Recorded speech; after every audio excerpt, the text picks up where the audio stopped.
Dalam rangka Operasi Simpatik Rencong 2017, Satlantas Polres Langsa memberikan bantuan tali asih biaya pengobatan kepada Ananda Fajar.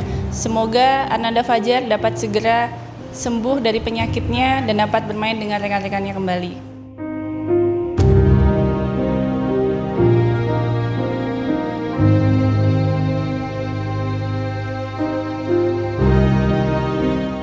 Alhamdulillahirrabbilalamin. Kami atas nama orang tua Muhammad Fajar berterima kasih kepada Satlantas Polres Langsa yang telah membantu kami untuk berobat anak kami ke Banda Aceh. Dan semoga Satlantas Polres Langsa tetap berjaya, tetap dicintai dengan masyarakatnya, dan Allah Subhanahu wa Ta'ala senantiasa melindungi Satlantas dalam bertugas sehari-hari.